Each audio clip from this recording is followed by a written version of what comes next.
Muy buenas tardes, tengan todos ustedes. El día de hoy nos encontramos aquí en Servicios Médicos Municipales. Permítanme presentarme, su servidor, el doctor Miguel Ángel Andrade Ramos, director de Servicios Médicos Municipales de Guadalajara.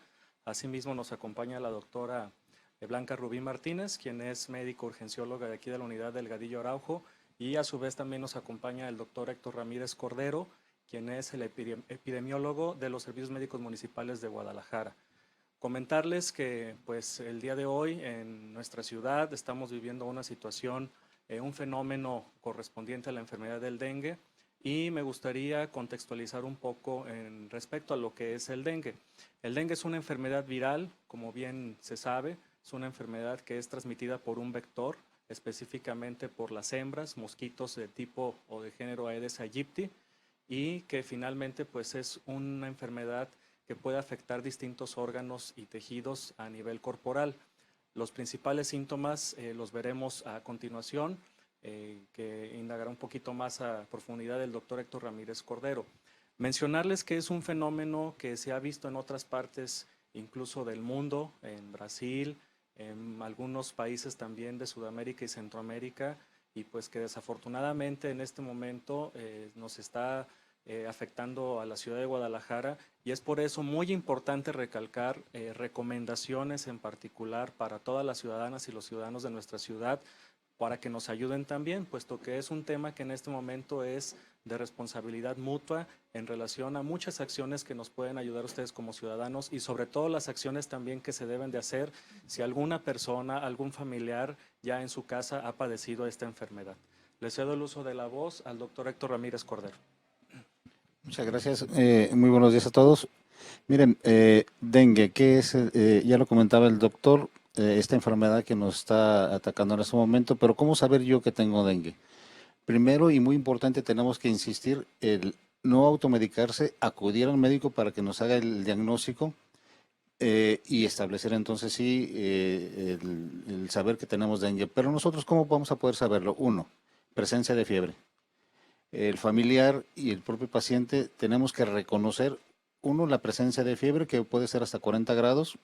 Enseguida el paciente va a referir un saborcito como a cobre, va a referirnos un saborcito medio extraño, va a perder el apetito, van a empezar a tener náuseas, que es muy común en esta enfermedad, puede presentar un dolor intenso abdominal, puede presentar diarrea, que eso es muy importante también, porque si tiene el paciente diarrea, no se nos vayan a confundir, vayan a empezar en otras enfermedades.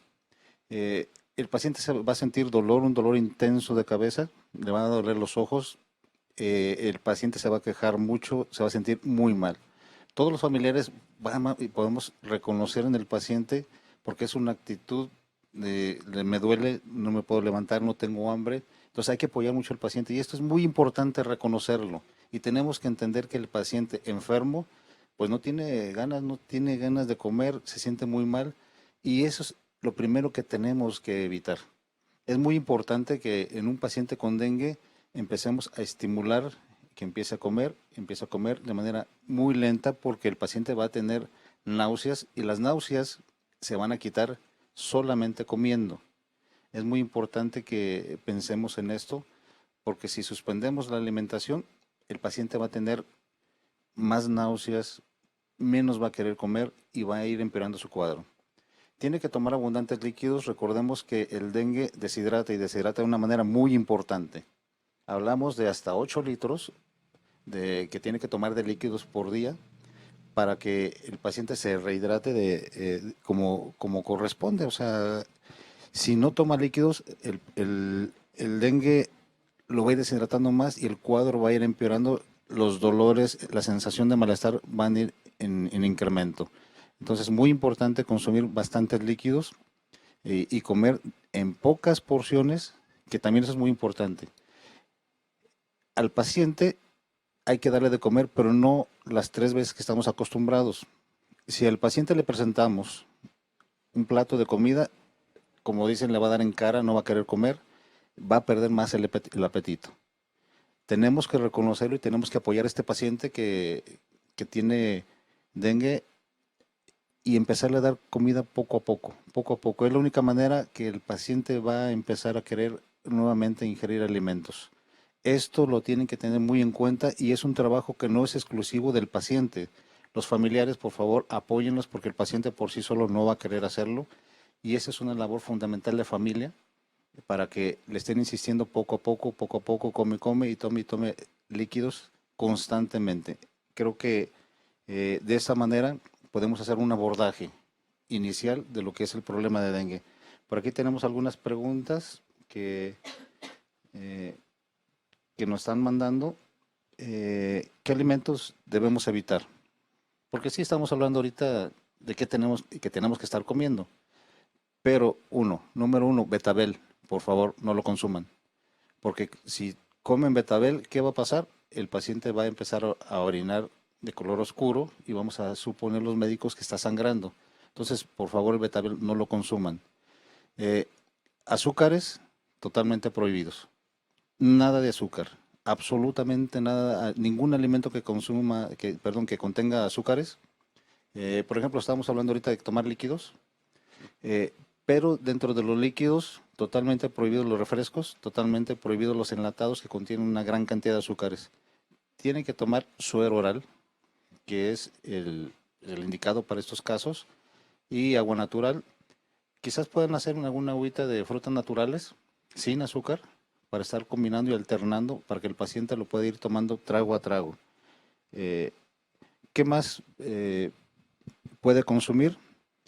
Les recomendamos, y por decir un alimento, hacer un pico de gallo como lo conocen en casa, con manzanita, jícama y pepino, que son alimentos que no contienen una gran cantidad de azúcar, salvo la manzana, pero que es fructosa, la que tiene en alta cantidad, pero haciéndolo como pico de gallo en pequeñas cantidades es estar comiendo poco a poco. Por favor, al paciente no le den grandes cantidades porque no lo va a tolerar. Es comer poco a poco, constante y permanentemente.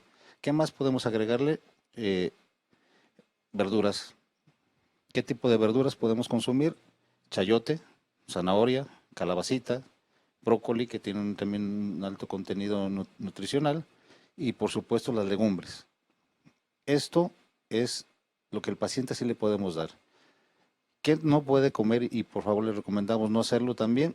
Pastas, harinas, que le doy un pan, que le doy, esto no lo podemos hacer. Creo que los alimentos que tienen alto nutriente no están fuera del alcance de las manos del paciente y hay que dárselos en pequeñas proporciones. Recomendamos hacerlos también en caldos, caldo de pollo, caldo de res, por su contenido también nutricional. Las lentejas, habas, el garbanzo, también son alimentos muy nutritivos y que están al alcance de todos los pacientes y que podemos estarle dando en pequeñas porciones para que el paciente mejore. Si lo hacemos de esta manera, en pequeñas porciones y consumiendo suficientes líquidos, en 24 horas van a ver la mejoría del paciente, pero tiene que haber un apego a este tratamiento. Por ahí las guías recomendaban que nosotros como médicos tenemos que estarlo citando para tomarle su biometría hemática para seguir control y ver cómo va el comportamiento de sus plaquetas y su hematócrito, pero eso debe ir de la mano con la alimentación y los líquidos. Es muy importante que vayan a tomarles una biometría sin comer o sin tomar líquidos, pues no nos ayuda, no nos favorece mucho a los médicos porque nada más estamos viendo la evolución del paciente. Necesitamos hacer algo en casa, necesitamos ayudar al paciente enfermo para que en el momento de nosotros evaluar los exámenes, las biometrías, pues tengamos alguna herramienta como para poder trabajar con el paciente y que sea de alguna efectividad. Nos preguntan también qué pasa si ya me había dado dengue con anterioridad. Recordemos que tenemos 4 tipos de virus. El virus tipo 1, que mucha gente lo conoce como el dengue clásico, pero tenemos otros 3 tipos de virus. Si ya te dio el dengue, pero fue el tipo 1, no te exenta de tener el 2, el 3 o el 4. Es decir, cada virus tiene su posibilidad de afectarte dependiendo de lo que esté circulando, dependiendo de los enfermos que tengamos infectados por ese tipo de virus. De acuerdo a las noticias que nos están reportando constantemente a la Secretaría, ahorita tenemos nada más circulando el virus tipo 1 y el tipo 2. Entonces, creo que ahorita tenemos que ocuparnos de cuidarnos de los pacientes que tenemos con virus tipo 2.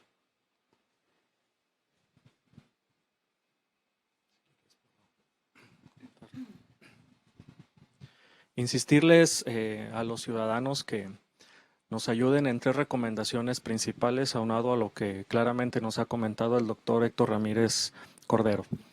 Número 1, si hay un paciente, una persona en casa que ha tenido un cuadro febril, que tiene malestar general, con los signos y síntomas que comentó el doctor Héctor Ramírez, el malestar general, las náuseas, vómitos, incluso dolor abdominal, si hay incluso también un tipo de sarpullido, rash en la piel y la presencia de fiebre, tiene que acudir a una unidad médica. Las unidades médicas Cruces Verdes están a toda su disposición para que acudan a valoración y que se dé la atención oportuna. Recuerden que muchos de estos signos y síntomas muchas ocasiones también se descartan y no necesariamente corresponde a dengue, pero es responsabilidad del paciente que acuda a unidad médica, que se ponga en las manos del personal médico para confirmar si es o no la enfermedad. A su vez también estos pacientes se les va a detectar si existen signos o no de gravedad y si algunos de ellos requieren incluso internarse o incluso realizarse algunos tipos de exámenes particulares. En las personas que tenemos que tener principal foco de atención, que son más susceptibles a este tipo de enfermedad, son aquellas personas que padezcan alguna otra condición o enfermedad, como lo puede ser la hipertensión, la diabetes, en las pacientes embarazadas, por supuesto, y también en los extremos de las edades, pacientes de la tercera edad y en los niños. Tenemos que tener particularmente cuidado con ellos si presentan algún cuadro de estos y llevarlos a atención médica oportunamente. La segunda recomendación para la población es que no se automediquen. Es muy importante esto también, porque de repente sale ahí la recomendación del vecino, del primo, del amigo, no, es que a mí ya me dio y yo con esto mejoré y demás. Acudir a atención médica, no automedicarse. Algunos analgésicos antiinflamatorios que se pueden tener a la mano en la tiendita de la esquina, en la farmacia y demás, que incluso se venden sin receta médica, pueden ser contraproducentes para esta enfermedad. Lo único que está indicado en el caso de que se confirme que es una enfermedad compatible con dengue es el medicamento que se conoce como paracetamol. Y esta enfermedad, recordarles e insistirles que es una enfermedad que en la mayoría de los casos no es de gravedad, que en la mayoría de los casos va a ceder con los tratamientos sintomáticos, como ya lo dijo el doctor Héctor, que coman bien, que tomen líquidos y si es necesario la fiebre y el dolor, tratarlo con paracetamol única y exclusivamente con supervisión médica. Y el tercero, que es muy importante a la población, incluso aquellos que no han tenido algún familiar cercano o relacionado, vecino con dengue, o si ya lo tuvieron, con más razón, porque eso quiere decir que el mosquito con la enfermedad está circulando en esa zona, que nos ayuden a eliminar los criaderos, es decir, las zonas donde se va a reproducir este tipo de mosquito. Al mosquito recordémosle que le gusta reproducirse en agua limpia, en todos los recipientes que pueden ahorita con las lluvias guardar agua limpia. Hay que limpiar las azoteas, hay que limpiar los patios de nuestras casas, no tener floreros con agua en nuestras casas, tener todo ese tipo de recomendaciones, porque incluso en las acciones coordinadas que se están realizando junto con Secretaría de Salud, de fumigaciones y demás, no van a ser suficientes si no se eliminan los criaderos. Las fumigaciones tienen un tiempo promedio de que van a matar al mosquito adulto, pero todos los demás que pueden seguir reproduciéndose de los criaderos, si no se eliminan estos, no va a ser suficiente. Entonces, eso es algo también muy importante que nos puede ayudar la población. Me gustaría ceder el uso de la voz a la doctora Blanca Rubí para que nos comente cuál es el proceso más o menos también de lo que nosotros estamos haciendo aquí en las acciones en los servicios médicos municipales, el tratamiento que le estamos dando a los pacientes y sobre todo el seguimiento también. Hola, buen día. Bueno, para comentar y ahora sí que para agregar a los comentarios de aquí de los doctores, esta enfermedad del dengue ha cambiado, pues ahora sí que ha significado un reto para nosotros los clínicos y para todos los que trabajamos en el área de la salud. Efectivamente, como podrán verlo, estamos teniendo mucho paciente, muchísimo paciente. Respecto a los tipos de dengue, solo comentar, el problema que tenemos más es con el que nos está dando casos de dengue más graves, es el serotipo 2. Y platicando un poquito más de la enfermedad, cuánto tiempo dura la enfermedad, en cuánto o cómo va, en qué consiste mi enfermedad o el tiempo de evolución, porque es muy importante saber para nosotros, los que nos encargamos del área clínica, cuándo empezaron los síntomas. La enfermedad consta de 3 fases, ¿sí? Tenemos una fase febril, que es la fase inicial, que lleva aproximadamente de 1, 2 días, 3 días cuando mucho. El primero, el segundo día son los días que hay mayor fiebre, incluso en hasta 40 grados. Es un ataque al estado general tremendo. Hay mucho dolor muscular, hay mucho dolor de espalda, dolor lumbar.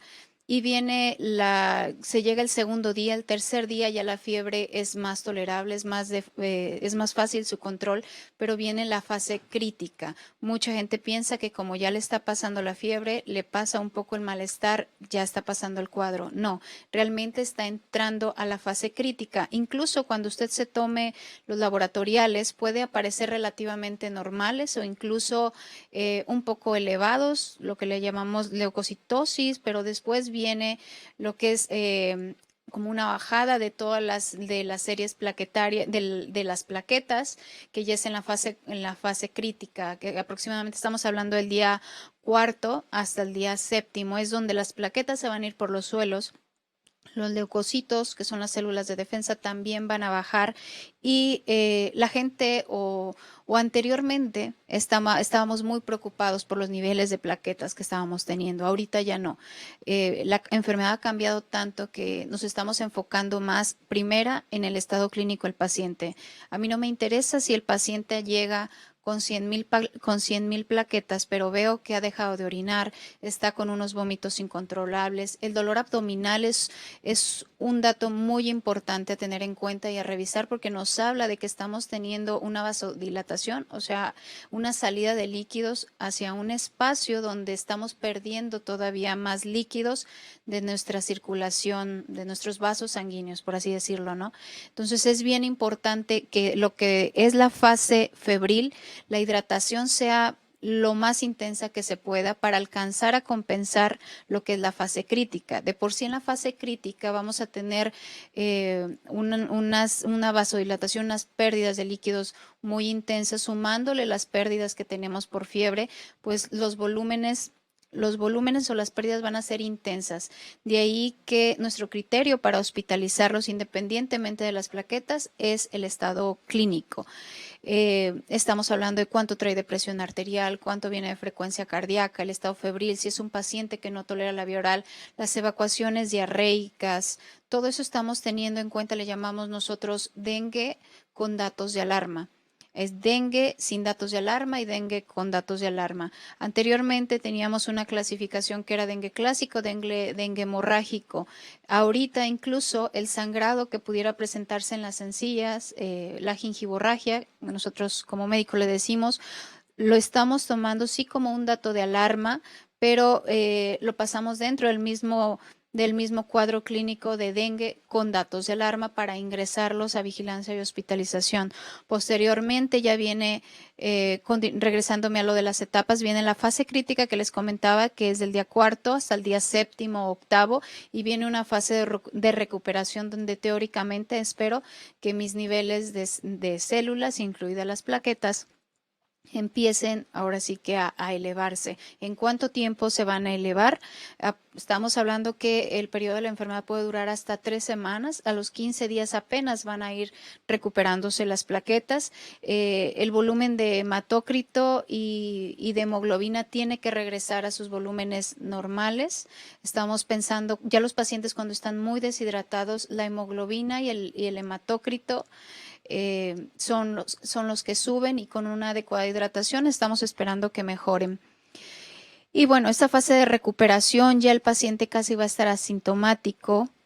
Otra cosa muy importante que nos ha cambiado mucho, este tipo de dengue en específico, estamos viendo serotipo 2, está aumentando las pruebas funcionales hepáticas. ¿Qué es esto? Está dándonos datos de hepatitis. Se inflama un poco el hígado, incluso si ha habido casos donde sí, pues hay todavía niveles más elevados de lo que son las enzimas que se producen en hígado, y ese es otro criterio. Por eso el dolor abdominal localizado más del lado derecho, en la parte superior derecha, es un signo a tomar muy en cuenta. Y bueno, hacer mucho énfasis en que en cuanto se tiene el primer día, sí es necesario recalcar lo de la hidratación y esperar los próximos días a que, si cualquier signo de alarma, lo que les comentaba, vómito incontrolable, dolor abdominal, mucha diarrea, no ceden, hay que acudir a los servicios a valoración y a ver si son pacientes para criterio o no de hospitalización. ¿Cuándo me deben de poner plaquetas o cuándo no? No estamos teniendo como tal unas cifras que, por ejemplo, 15,000, 20,000 plaquetas sin datos de sangrado. No es necesario poner concentrados plaquetarios.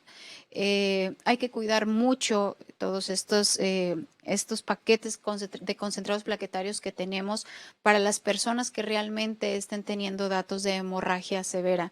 No se considera hemorragia severa incluso los sangrados por encías, dependiendo obviamente los niveles de plaquetas que se tienen. O sea, no hay veces que la gente se desespera mucho porque espera que le pongan plaquetas incluso para darse de alta. No necesariamente se le tienen que poner. Hay que esperar que el periodo de la enfermedad pase, y sobre todo enfocarnos en otros aspectos como es mantener ahora sí que la estabilidad tanto hemodinámica como metabólica. Sí hay unas pruebas que tomar para confirmar. Hay unos anticuerpos que hay que tomar, y son unos que se elevan, por ejemplo, entre el primero y segundo día, si se piden unas pruebas NS1, un antígeno NS1, y ya alrededor del día cuarto, quinto, ya tendría que salir positivo otro que pedimos, que se llama IgG, IgM para dengue, donde son las pruebas confirmatorias. Y bueno, a grandes rasgos esos son los manejos que estamos teniendo, y pues sobre todo estar muy al pendientes, como ya dijo el doctor Miguel, de niños, de pacientes con diabéticos que ya traigan complicaciones, pacientes obesos también se están complicando, son los que mayor complicación pudieran tener. Así que pues estamos a la orden para lo que necesiten. Miren, estamos recibiendo varios tweets, varios mensajes acerca de preguntas. Creo que es muy importante respondérselas. La primera es el agua de coco. El agua de coco, que mucha gente ahorita está en boga, tomar agua de coco.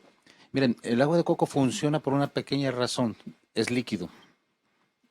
El tomar abundantes líquidos, el agua de coco hace esa función. Tristemente, en este momento el costo de un agua de coco se está elevando demasiado, y créanmelo que un suero oral tiene mejor efecto que el agua de coco. El agua de coco les está funcionando porque es líquido, pero tienen que tomar bastante agua de coco para que tenga el efecto que la mayoría de las personas está pensando como milagroso. Entonces, no nos vayamos por esa situación. Mejor cómprense su suerito oral, sobre todo el suero que viene en sobre, hay que diluirlo en 1 litro de agua y estar tomando, y es 10 veces más o 10 veces mejor que el agua de coco. Otra pregunta es, ¿qué puedo hacer para tener mi hogar libre de dengue? Creo que es una pregunta muy interesante que nos están haciendo, porque ¿qué puedo hacer yo en mi casa? Yo tengo mi familia, quiero cuidar a mi familia. Bueno, lo más importante que tenemos que hacer es inmediatamente poner tela mosquitera para que evitar que por las ventanas entre el mosco. Y bien importante que toda la familia y todos los miembros de la familia nos acostumbremos a, al salir, cerrar la puerta y al entrar, cerrar la puerta. De esta manera estamos evitando que los moscos entren. Sumado a lo que ya había comentado, doctor, de evitar criaderos dentro del hogar, entonces tenemos ya un control dentro de nuestro entorno familiar. Por ahí he escuchado también la situación de fumigar.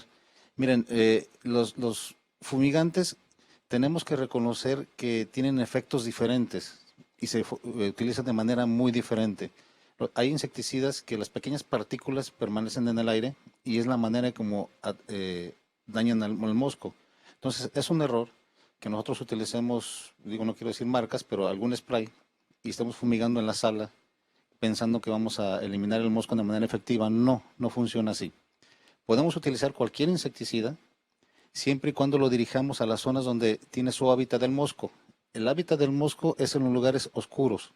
Entonces, si yo voy a fumigar, tengo que fumigar debajo de la cama, tengo que fumigar en el closet para eliminar el mosco adulto que tenemos en casa. Entonces, si hacemos en esta etapa, pongo mis mosquiteros, cierro la puerta, fumigo en los lugares donde habita el mosco, creo que tenemos un hábitat favorable para nuestra familia. Muy importante, si ya tengo un paciente enfermo, hay que ponerle un pabellón. El pabellón es muy fácil de hacer. Compramos tul, tela de esta mosquitera, y con un bastidor de los que se utilizan para tejer. Ponemos el bastidor, lo colgamos y de ahí desprendemos el tul. Hacemos una pequeña casa de campaña al paciente y con esto evitamos que el mosco, si hubiera algún mosco en casa, lo pique y siga transmitiendo la enfermedad dentro del hogar. Eso es muy importante que lo cuiden porque si no, toda la familia se va a hacer un ciclo en donde vamos a tener a toda la familia enferma y eso es lo que no queremos. Hablan por aquí nos están preguntando también qué tipo de repelente podemos utilizar y cuál es el más efectivo. Miren, se ha hablado muchas ocasiones de los repelentes. El que está a base de citronela es el que más se ha comercializado, pero está el de eucalipto, el clavo de olor. Los olores fuertes son los que repelen al mosco. Entonces, yo no quisiera irme por todos los que se venden de manera comercial porque podemos tener un gran desabasto y tener un pánico en que si no lo encuentro. No, podemos hacer nuestros repelentes naturales. Con hojitas de laurel, clavo de olor, los ponemos a cocer y hacemos nuestros propios repelentes. Creo que cualquier repelente que tenga un olorcito fuerte nos sirve. No solamente los que venden ya de manera comercial. Entonces, este problema de dengue podemos y tenemos que hacer algo también en nuestra casa, en nuestros hogares. Ya lo comentábamos, hidratar. Hidratar al paciente es fundamental. Tomar muchos líquidos. Desde su etapa inicial, desde que empezamos con la fiebre, hay que empezar a tomar abundantes líquidos. Muy importante hacerlo traguito a traguito porque el paciente que tiene dengue va a tener náuseas y va a querer vomitar. Se siente muy mal el paciente. Entonces hay que hacerlo poco a poco. Esa es la clave. La clave del éxito de la prevención es poco a poco y estar comiendo también en pequeñas porciones poco a poco. En los niños, el manejo, también nos están preguntando qué hacer en el caso de que tengamos niños. Lo primero, hay que llevarlo al pediatra, no perder de ojo que tenemos que estar bajo vigilancia médica, pero sí es lo mismo, hay que estar dándole, insistiendo en líquidos y que no dejen de comer. Paciente que deja de comer se va a agravar. Tenemos en nuestras manos la atención en casa. Entonces, nosotros estamos haciendo en los hospitales lo mayor parte de lo que podemos, pero también tenemos que hacerlo en casa. De verdad, pacientes que lo hacen de esta manera, en cuestión de 24 horas van a sentir una mejoría, pero muy importante, como decía la doctora, aunque el paciente mejore, recordemos que el paciente con dengue se va a sentir mareado, se va a sentir como que le baja la presión. Esos síntomas los va a quitar o los va a retirar tomando abundantes líquidos. Y ojo, una vez que lo den de alta, todavía hay que continuar con el mismo manejo por 7 días más, porque un paciente que no ha sido bien manejado puede durar incluso meses con esa sintomatología, que el paciente se siente débil, cansado y como que le baja la presión. Entonces, creo que tenemos que insistir en esa situación. Ahorita ya no nos están llegando más preguntas, pero estamos a la orden para cualquier situación, cualquier comentario que nos quisieran hacer. Insistirles también a los ciudadanos que no hay una cura o un remedio milagroso para esta enfermedad, como se ha estado manejando en alguna ocasión en algunos medios que venden ciertas vacunas y ciertos parches y demás para que no te dé dengue y demás. Realmente esto no es como tal. Si tienen estos signos y síntomas, recalcarles, acudir a atención médica. Insistirles que en los servicios médicos municipales de Guadalajara estamos a sus órdenes a las 24 horas del día, los 365 días del año, en cualquiera de las unidades médicas que les quede más cercana a su hogar. La unidad Mario Rivas Sousa, que se encuentra por Avenida Periférico, Manuel Gómez Morín número 350, a un lado del Hospital de la Mujer. La unidad hacia el rumbo de Medrano, la unidad Ruiz Sánchez, se encuentra en la calle Antonio Tello 215. La unidad Leonardo Oliva Alzaga, Avenida Cruz del Sur 2952. La unidad Delgadillo Araujo, Mariano de la Bárcena 992, que se encuentra aquí en el centro de la ciudad, y la unidad también Ernesto Arias, que se encuentra en los cruces de la calle Los Ángeles y Analco, hacia el rumbo de la antigua central camionera. Son las 5 unidades médicas que tenemos en Guadalajara. Pueden acudir a cualquiera de estas o de igual forma también una de las unidades básicas de salud, 7 de ellas que tenemos en distintos puntos de la ciudad o en nuestras 8 casas de salud también en la ciudad. Preferentemente, si tienen algún paciente con estos datos, acudir a alguna de las unidades médicas que acabamos de mencionar e insistirles a la población que nos ayuden con esta parte. Se ha especulado si se han dejado de hacer acciones necesarias por parte del gobierno que nos corresponde tanto al municipio, a la Secretaría de Salud respecto a esto. Comentarles que las acciones se han hecho concretamente como se han venido haciendo en los últimos años concretamente con esta enfermedad. Sin embargo, la situación también de que haya sido un tipo de serotipo diferente.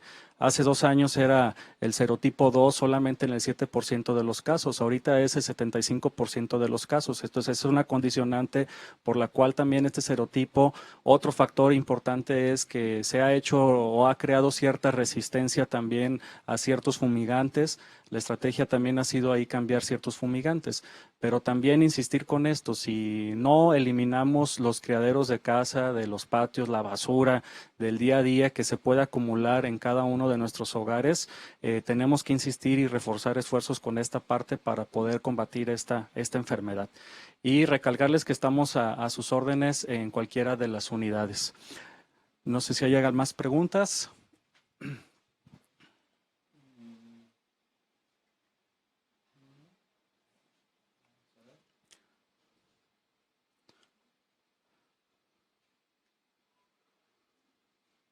Acá están.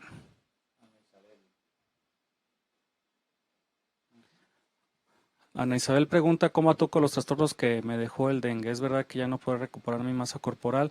No, claro que no. Por supuesto que es una enfermedad que, aunque ya comentó la doctora Rubí, pues tiene 3 fases. Esas fases aproximadamente se van a llevar entre una semana a 2 semanas.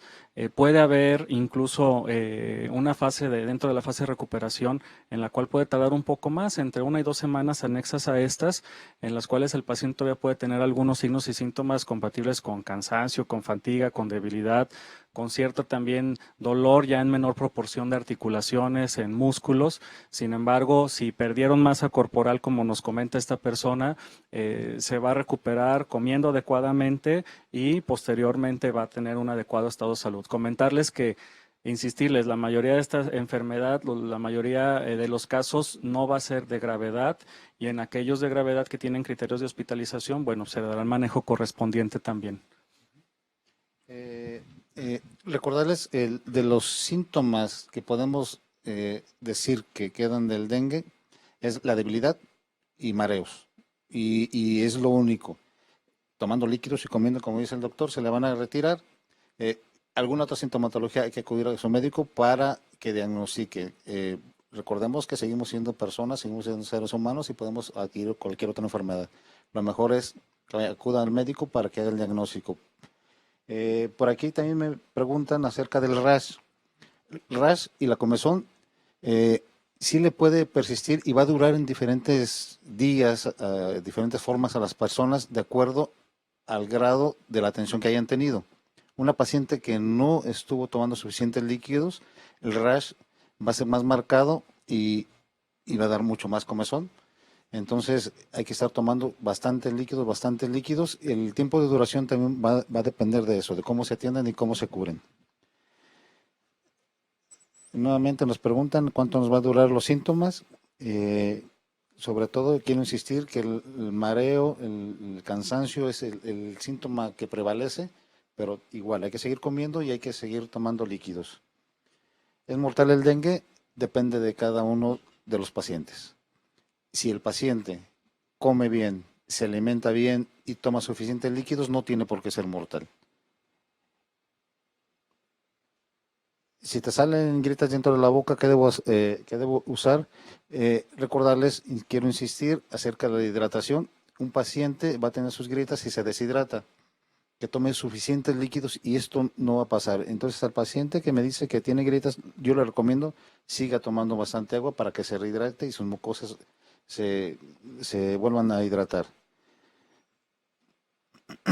¿Cómo se combate el virus del dengue 2, 3 y 4? Y si hay medicina para eso. Nuevamente, hemos estado insistiendo. La forma de combatirlo es eliminando los criaderos, es la manera más efectiva, eliminando los criaderos. ¿Hay medicina para eso? Por la alimentación, ¿sí?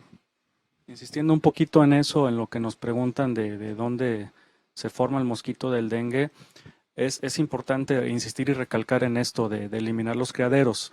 Por la situación de, recordemos que un mosquito, una hembra de Aedes aegypti, en algún recipiente pequeño, el que ustedes quieran, con la menor cantidad de agua limpia, puede poner cientos de huevecillos.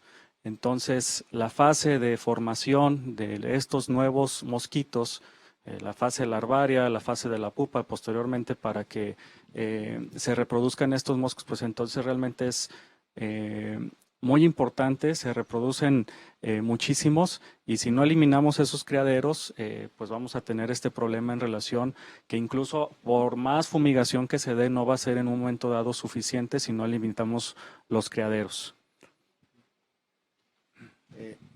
Por aquí me preocupa mucho que los que nos están viendo hablan de que el dengue es mortal. Yo quisiera cambiarle la palabra de mortal por gravedad. El dengue sí nos puede poner graves si no nos atendemos y si no nos cuidamos, porque hablar de mortalidad es pensar que ya me va a dar el dengue y me voy a morir. No, cualquiera de los virus que tengamos de dengue, si nos atendemos, si nos cuidamos, no tiene por necesidad que ser mortal. Eso tenemos que, sí, puede agravar el paciente, eso sí hay que reconocerlo, sí se puede agravar, pero podemos evitarlo. Entonces, quisiera transmitirles un poquito de confianza a los pacientes, no tengan tanto temor a esta enfermedad, siempre y cuando nos pongamos a hacer lo que nos corresponde, vamos tomando líquidos, vamos comiendo de manera correcta, entonces esto tiene que disminuir, la mortalidad tiene que disminuir. Gravedad, probablemente, pero sí lo podemos manejar de manera correcta. ¿A dónde pueden acudir los servicios médicos? Ya lo comentaba el doctor. Cualquier unidad médica los va a recibir.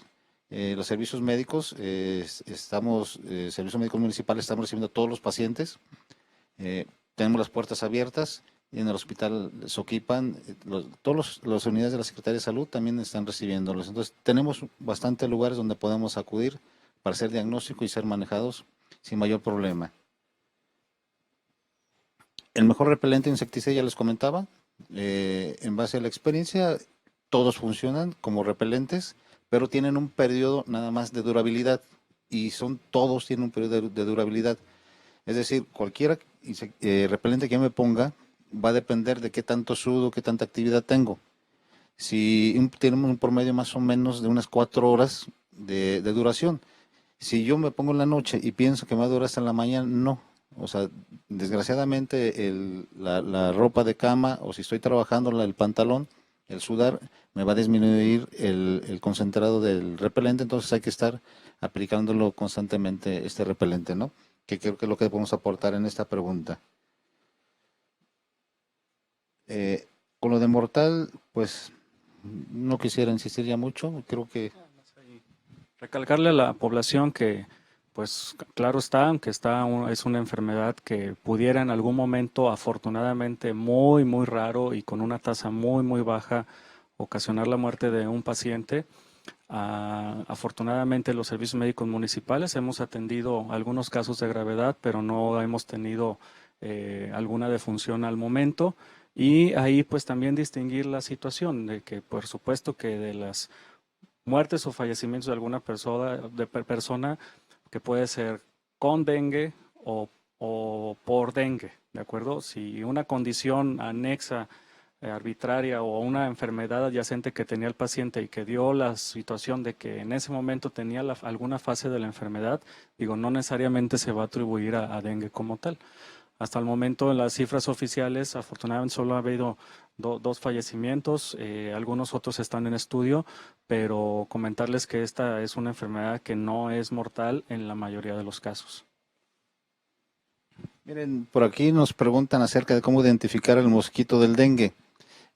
Sí lo podemos identificar a simple vista. El Aedes es rayado, tiene unas rayas blancas, llamado también el mosco del tigre, por esa condición. Entonces lo podemos diferenciar. El rayadito es el Aedes, pero también por el hábitat. Eh, en zonas donde tenemos aguas sucias, tenemos el Culex, que es otro tipo de mosquito que no transmite el dengue, y su comportamiento también es muy diferente. El Culex, cuando salimos 6, 7 de la tarde, podemos verlo porque se hace un enjambre y esos, como dicen, atacan en grupito.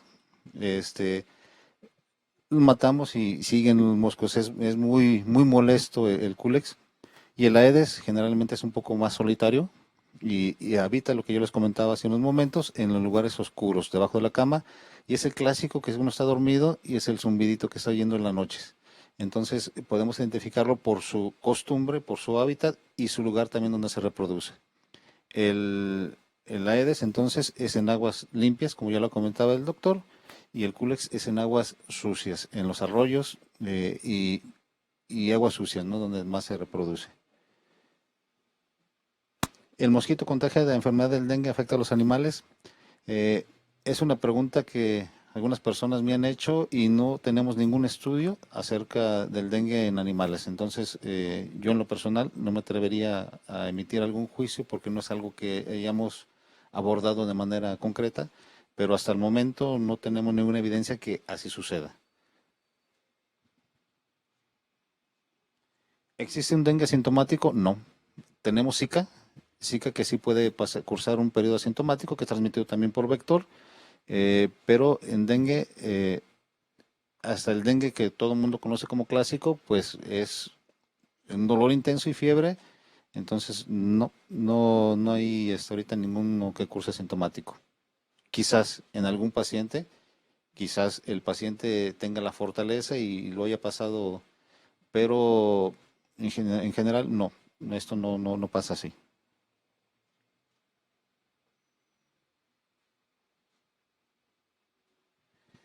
Esta pregunta que nos hacen es muy interesante y tenemos que tener mucho cuidado los clínicos en ella. Dice, si no tiene fiebre, pero sí tiene dolor en el cuerpo y el estómago y existe la posibilidad de tener dengue, sí, el dengue cursa con periodos afebriles, ya lo comentaba la doctora, hay un ciclo, pero desgraciadamente el dengue no aprendió medicina y no sigue los ciclos. Entonces sí puede tener periodos afebriles. Incluso el dengue puede presentar hipotermias en una etapa, como lo mencionaba la doctora. Entonces hay que tener mucho cuidado en hacer el diagnóstico de esos pacientes. También el dolor de estómago puede ser muy intenso y simular un cuadro de abdomen agudo y que puede desorientar a los médicos sobre operar o no operar al paciente. Entonces tenemos que tener mucha cautela, mucha precaución en cuanto al diagnóstico en estos momentos de esta enfermedad.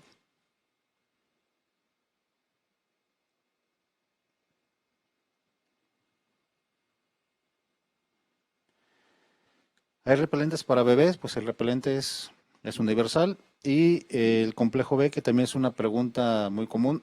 El complejo B como repelente no tiene un efecto, digamos, tan sustentado, pero considero que el tomar complejo B nos va a ayudar a estimular el organismo y esto puede ayudarnos también a estimular las defensas y para hacer un autocuidado de la enfermedad.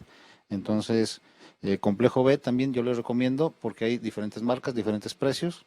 Lo importante es también que no vaya a haber una especie de psicosis de irnos a comprar vitaminas que en su mayoría tienen precios elevados y que pueden estar al alcance de las manos. Hay complejo B, que son económicos, pero que la diferencia nada más es la cantidad de pastillas que te tomas al día. Entonces, quien quiera tomárselos, el que esté al alcance de su bolsa, hágalo, pero no como una respuesta al dengue, sino como un hábito que creo que es bueno también tomar vitaminas de vez en cuando como complemento alimenticio. Lo mejor es alimentarnos de manera correcta, ¿no? Y de forma ideal siempre bajo supervisión y atención médica de por medio. Comenten también qué medicamentos se deben evitar si presentamos síntomas de dengue.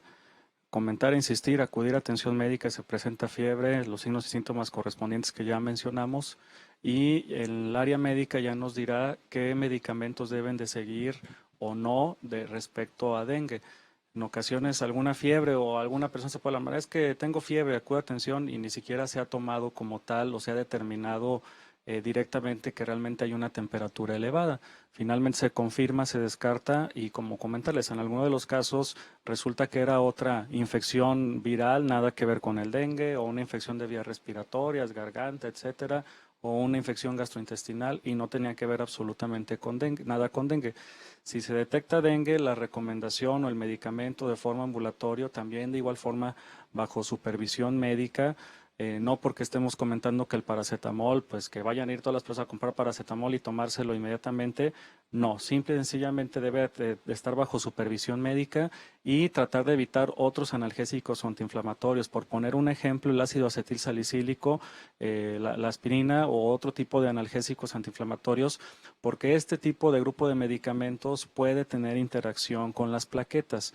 Entonces, si se confirma que es dengue y de por sí el dengue va a afectar las plaquetas y las va a llevar a la baja, y si aunado a eso hay una automedicación por algún medicamento que nos puede deteriorar las plaquetas, entonces esto nos puede condicionar un caso de gravedad. Bueno, para agregar de los medicamentos, hay unos pacientes muy en específico que sí tienen que acudir a urgencias, que son los pacientes que están tomando de manera crónica aspirina, por así llamarlo, el nombre comercial, aspirina Protec para alguna otra enfermedad.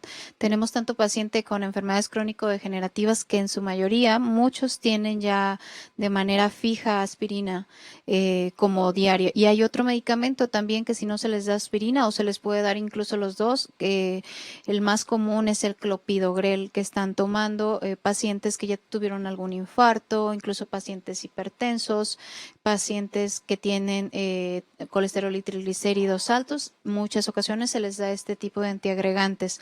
Hay otro medicamento, los pacientes que estén tomando anticoagulantes orales o anticoagulantes inyectables.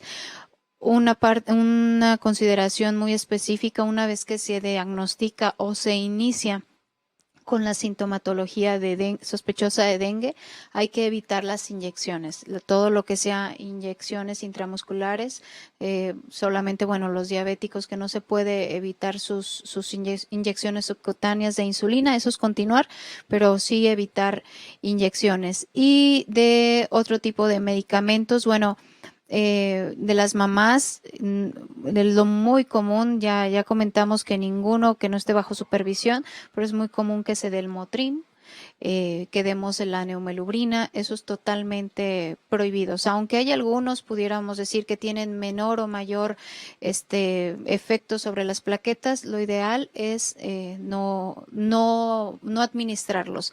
Y el control de la temperatura, sí, porque a veces el primer día, segundo día es muy difícil, se hace con medios físicos, como es, meto a bañar al niño, a la persona, no con agua fría, sino con agua a temperatura ambiente, compresas de agua a temperatura ambiente, pancita, la cabeza, extremidades, ventilada la zona, bueno, dentro de donde va a estar aislado. Y pues en caso de que continúe todavía la sintomatología, puede incluso no presentar fiebre. Nos han llegado muchos pacientes que cursan, si acaso, con unas pocas horas de fiebre, pero el resto de sintomatología, lo que hemos visto, en su mayoría ninguno se escapa de un dolor muscular generalizado. Es mucha la debilidad que sienten.